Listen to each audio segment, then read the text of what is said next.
The new school year is just about here. Those are some parents tossing and turning, probably getting anxious for the kids to go back to school. Back to school time is Wednesday, and from bedtime battles to the misery of that morning alarm clock, tell me about it. Summertime sleep habits die hard for sure. So here this morning to talk about how your kids can get back on track is Dr. James Bradley, a sleep specialist with Loveless Medical Group. Dr. Bradley, good morning. Good to see you. How are you? I'm well, thanks. And yourself? Great. Okay, so let's talk about this. Kids, most of them have been staying up late all summer long. We have 2 more nights until school starts. What should parents be doing now to get their kids back into the swing of things? Well, really, they should have started weeks ago. Yeah. But since they have 48 hours, let me see. Okay. Normal teenagers sleep on average 9 hours a night, or they should. Okay. And when they go back to school, because of their unstructured sleep cycle, late to bed, late to awaken, it's really hard. The bus comes at 7:30, so they're inherently going to be sleepy.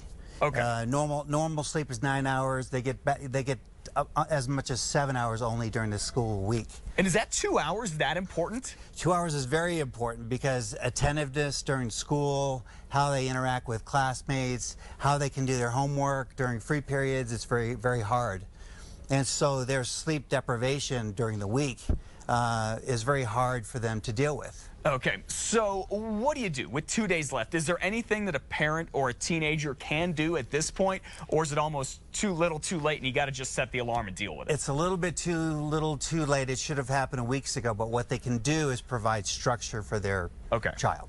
And what about, okay, so you said teenagers, high school students get 9 hours of sleep. What about elementary school kids and middle school students, some of the younger ones? The younger ones need even more sleep. Wow. So they're even more sleep deprived. Some school systems start school later because teenagers, adolescents have their best sleep around the time that they're going to school. Yeah. So you can combat that a number of ways. One is putting them to bed earlier.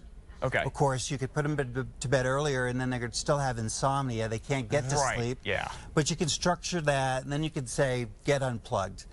No computers, no electronics, no texting. Yep. And oftentimes that's an issue. And then, of course, normal, regular diet, regular exercise, dim lights at night. Okay. Because there's a hormone in the body called melatonin. The higher it is, the more propensity there is for sleep.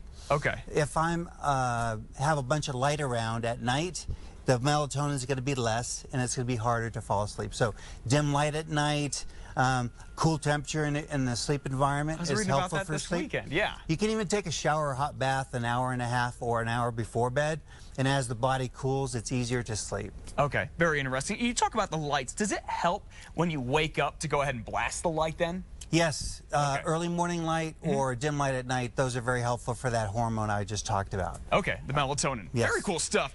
Dr. James Bradley with Loveless Medical Group. Thanks for the tips. No, you're very welcome. Kids, get your sleep. Gosh, 9 hours, and even more for younger kids. Right. Wish I'd get 9 hours of sleep. For more tips from Dr. Bradley, head to our website, KASA.com. Click on the KASA blog. Appreciate you coming in today. It is 8:23 right now.